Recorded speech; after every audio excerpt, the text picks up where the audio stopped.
The cornfield breathed softly under the moon. Unaware that by morning it would become a grave dot in San Isidro, hunger was not loud. It did not scream in the streets or riot at the gates of the hacienda. Hunger lived quietly in swollen bellies, in tired eyes, in children who learned too early how to ignore pain. The land was fertile, the soil dark and rich, yet most families owned nothing but hope and dust. Everything else belonged to Don Esteban Vargas. The Hacendado whose name carried more weight than law. Don Esteban believed order was the highest virtue. He believed fear kept people honest. And above all, he believed the land answered only to him. That night, 5 children crossed into his cornfield. They did not come with knives or fire. They came with shaking hands and empty stomachs. The oldest, Mateo, was barely 12. The youngest, little Rosa, could not even reach the top of the cornstalks.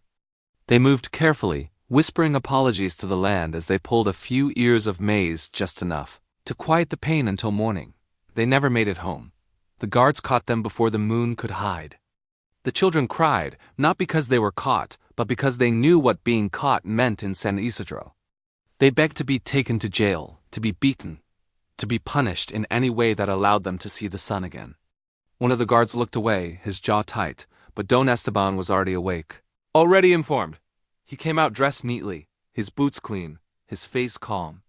He studied the children as if they were broken tools. Thieves, he said softly. As if naming a disease, Mateo stepped forward, shaking. Sir, he whispered, my mother is sick. We were just. Don Esteban raised a hand.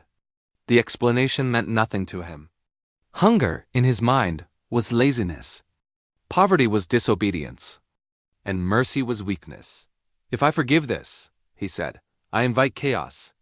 The village mothers heard the children's cries from beyond the gates.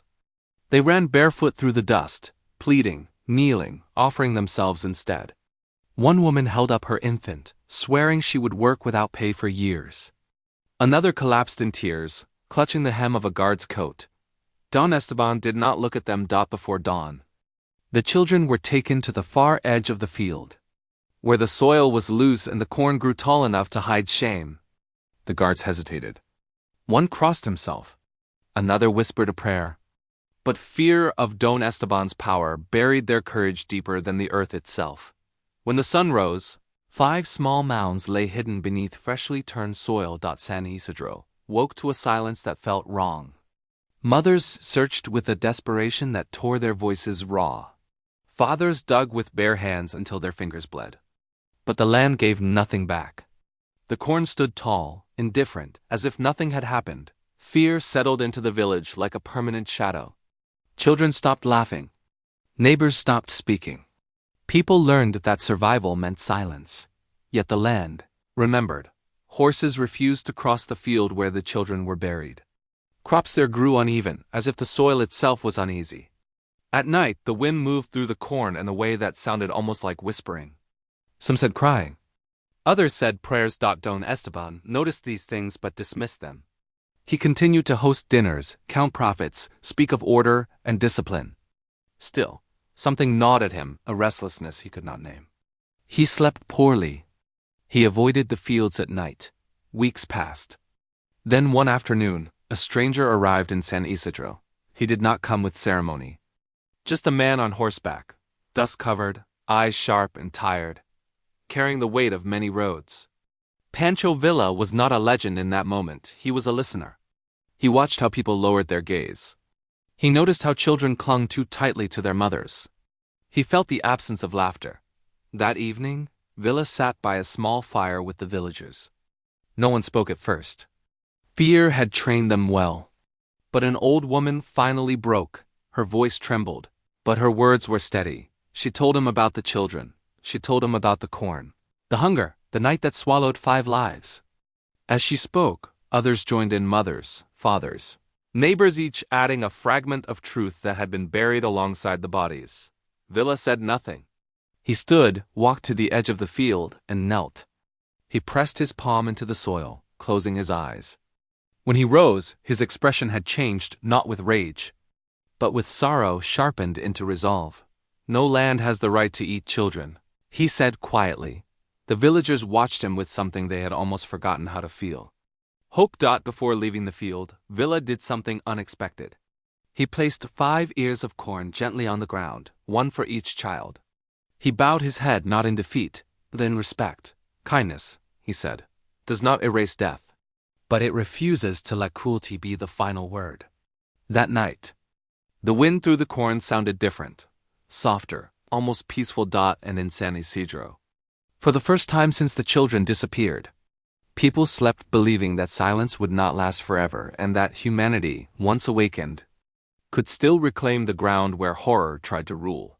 Justice did not arrive in San Isidro with thunder or gunfire. It came quietly, riding at dawn when the dew still clung to the corn and the village held its breath.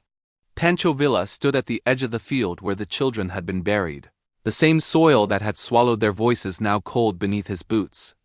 Word spread quickly. Doors opened. Mothers wrapped shawls tighter around their shoulders. Fathers followed at a distance. Everyone sensed that the silence was about to break, and no one knew whether to fear it or welcome it. Don Esteban Vargas laughed when Villa's men summoned him. He had bought laughter with land and obedience for years. He believed himself untouchable, protected by wealth and the habit of terror he had cultivated. When he was brought to the field, he stood straight-backed, chin lifted, his confidence a brittle shell. Villa did not shout. He did not accuse. He spoke names. One by one. 5 names, carried by the wind like seeds. He spoke ages, small details, who liked to race the river, who sang while shelling corn, who shared food even when hungry. As each truth landed, Don Esteban's smile thinned, then disappeared. The crowd listened, stunned by how fully the children returned to life through memory alone. The guards shifted uneasily. Some wept. Villa's voice remained calm, but his words pressed into the air with weight. Power, he said, is not proven by how deeply you can bury the weak. It is proven by how fiercely you protect them. He ordered the field opened not to desecrate it, but to honor it. The villagers dug together, slowly, carefully, hands trembling yet united. When the small forms were found, grief rippled outward, but so did resolve. This time the land gave back what had been taken, and the village did not look away. Don Esteban protested, then pleaded, then fell silent. He expected death. He expected the earth to claim him as it had claimed the children. Instead, Villa surprised everyone. He ordered Don Esteban's lands seized and redistributed to the families who worked them. The hacienda was converted into a granary and a school. The guards were dismissed and given a choice: leave with coin or stay to rebuild. Don Esteban himself was stripped of title and comfort, sent to live among the people he had despised, under the watch of those he had once ruled with fear. His punishment was not burial, it was memory, responsibility, and the long work of repair. The unexpected turn came when a mother stepped forward. Her eyes were red, her posture weary, but her voice was clear. "Do not let hate be the last thing our children taught us," she said. "Let them teach us to feed one another." The words moved through the crowd like a breath after suffocation. Villa nodded, and in that nod was a decision larger than vengeance. He ordered seed distributed freely and tools shared. He set aside grain for winter and established rules that no child would ever be punished for hunger again. The emotional climax arrived not with punishment, but with generosity. Villa knelt where the children had been found and asked the mothers what they wanted built there. Not a monument of stone, they said, but a place of learning and food. Within weeks, a simple school rose beside the field, its walls painted by village hands. 5 trees were planted nearby, one for each child, roots sunk deep, leaves reaching skyward. Each harvest, the first ears of corn were set aside for families in need. A living promise renewed year after year. As the days passed, San Isidro changed. Laughter returned cautiously, then fully. Children ran between rows of corn without fear. The soil, once uneasy, grew generous again. Even Don Esteban changed, not quickly, not easily, but truly. He learned names he had never bothered to know. He labored beside those he had wronged. He listened. It was not forgiveness that transformed him. It was accountability paired with mercy, a chance to do good without applause. When Villa prepared to leave, the village gathered. There were no speeches, only gestures. A basket of bread. A shawl stitched with care. 5 ears of corn tied with twine. Villa accepted them all, eyes bright with a humility that surprised those who had expected a conqueror. Justice, he said softly, is not the end of pain.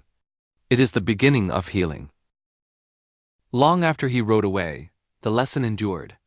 The people of San Isidro learned that cruelty shrivels the land, but compassion makes it bloom. They learned that humanity, once chosen, can give life back even where death tried to rule. And when the wind passed through the corn at night, it no longer sounded like sorrow, it sounded like children laughing, carried forward by a village that chose kindness as its harvest.